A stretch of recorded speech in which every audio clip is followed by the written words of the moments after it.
체클튜브! 안녕하세요, 체클튜브 시청자 여러분.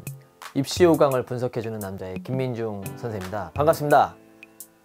자, 이번에 이제 분석해드릴 대학은요, 바로 여러분들이 기다리시던 동국대학교 체육교육과 실기체육교육 전형입니다. 자, 먼저 전형 방법부터 살펴볼 텐데요. 지난해와 변경된 사항이 있죠. 바로 이제 1단계에서 실기 100%로 이제 5배수 선발을 하는데, 이게 이제 3배수로 이제 축소가 되었습니다. 하지만 이제 모집 인원이 지난해 20명에서 28명으로 이제 확대가 되면서 많은 큰 변화가 없었는데, 5배수에서 이제 20명, 100명 1단계 합격자를 선발하던 것이 이제 28명 3배수. 사실상 1단계의 그 실기 합격 수준은 다소 좀 올라갈 것으로 예상이 됩니다. 2단계에서는 이제 내신 80% 그리고 서류 20% 이렇게 해서 최종적으로 이제 28명의 합격생을 선발하게 돼 있습니다. 자, 그러면요, 1단계 전형의 이제 실기고사부터 좀 살펴볼 텐데요. 자, 실기고사는 여러분들 아시다시피 백을력, 그 다음에 유연성, 제자리 멀리뛰기, 중량 메고 달리기를 이렇게 연속적으로 이제 시험을 보는 것이 좀 특징인데요. 이 중 제가 생각하는 가장 변별력 있고 좀 중요한 실기라고 한다면 저는 바로 좌전굴, 유연성 실기를 들 수가 있습니다. 이 좀 많이 이제 질문하는 것 중에 하나가, 1000점 만점에서 도대체 1단계 커트가 되려면, 합격이 되려면 얼마나 맞아야 될까요? 라고 할 때 제가 생각하고 있는 기준은 약 한 920점 내외로 올해 보고 있는데, 물론 더 잘하면 좋겠지만 그래도 최소한 이 정도 기준을 갖고 하는 게 좋겠어요. 근데 유연성을 만약 내가 만점 혹은 29cm 이상까지 할 수가 있다면, 자, 제자리 멀리뛰기를 280, 백을력 180, 중량런 7.7초 정도면 920점 정도를 맞을 수 있어요.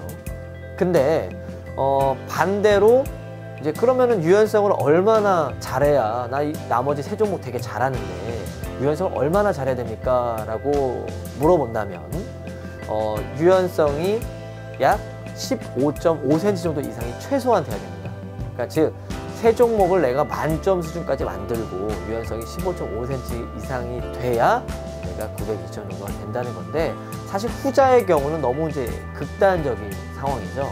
그래서 제가 좀 적정, 안정적인 상황을 본다고 한다면 유연성을 잘하는 친구들이 제자리 멀티기 한 280 이상, 그리고 중량련 7초 7 이상, 그리고 백을력 또한 180 이상이면 준수한 군수한 기록이다, 이렇게 할 수 있는데, 실제로 지난해 합격생 아이들 중에서도 대부분 그런 친구들이 좀 많았다는 점 좀 인지하시고 가시면 좋을 것 같습니다. 자, 그러면요, 이제 이렇게 어려움 속에서, 자, 1단계를 통과했다 해서 이제 2단계로 넘어가면 내신 80%, 서류 20%가 이렇게 반영이 됩니다. 그래서 내신 800점 만점에는 교과 전형 600점과 비교과 전형 200점이 이제 들어가게 되어 있는데요. 사실 이제 600점의 이 교과 전형은 사실상 좀 변별력이 그렇게 높은 편은 아닙니다. 급간당 이제 3점씩 감점이 되다가 이제 3급간에서 4급 넘어갈 때 무려 6점이 깎이게 되는데, 그래서 보통 내신 같은 경우는 이제 3점대 초반 이상, 즉 600점 만점 환선 점수 기준에서 약 한 592점이면은 뭐 내신 점수에서 그렇게 뭐 불리하다 이렇게 얘기할 수는 없고요. 그리고 가급적이면은 우리가 이제 서류에서 학교 생활 충실도를 평가하기 때문에 봉사나 출석에서는 가급적 결격 사유가 없었으면 좋겠습니다. 그래도 결석 3일까지는 뭐 깎이는 게 없으니까 참고했으면 좋겠습니다. 자, 그러면 이제 가장 어떻게 보면 이제 변별력이 있다라고 볼 수 있고 가장 말이 많은 이 서류 평가에 대해서 한번 봐야 될 텐데요. 서류 평가는 전공 적합성, 학교 생활 충실도, 그리고 마지막으로 발전 가능성, 뭐 이런 식의 어떤 세 가지 파트로 보는데, 저는 뭐 이렇게 어렵게 설명하기보다는 1단계를 통과한 친구들이 이제 서류 평가라는 걸 보기 전에 이 서류를 제출하는 게 있습니다. 바로 단증과 수상 실력인데, 아마 웬만한 친구들이라면 단증은 거의 대부분 있을 거라고 생각이 들어요. 그래서 이 수상 실적이 있는 친구들이 좀 상당한 변별력을 가질 거라 보고요. 저는 이 요강에서 나온 어떤 육상이나 어떤 체조의 어떤 종목이 아니더라도 그 외에 타 종목 실적이 있다라고 하면은 저는 그 입학사정 평가위원들이 봤을 때 그래도 이 친구는 참 정말 열심히 잘 체육을 사랑하는구나, 이런 것들을 종합적으로 평가해서 보면 그래도 좋은 결과가 있지 않을까 이렇게 보고요. 발전 가능성 평가 기준에서 리더십 평가가 있습니다.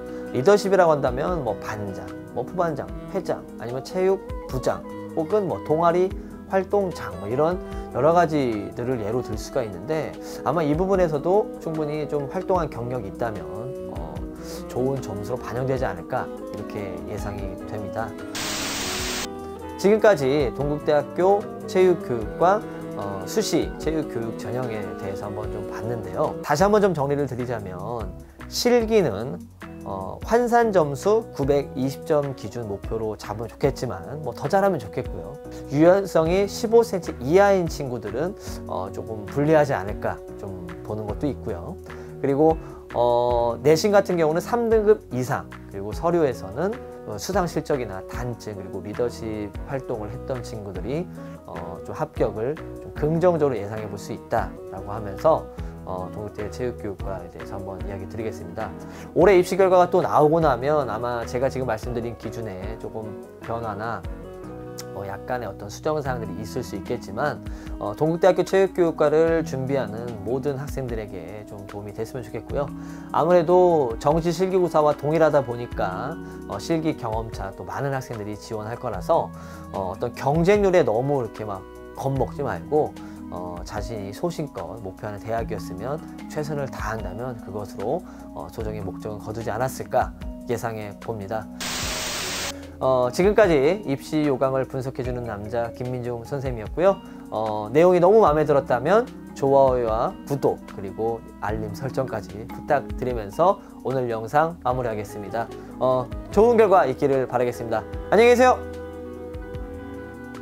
뿅!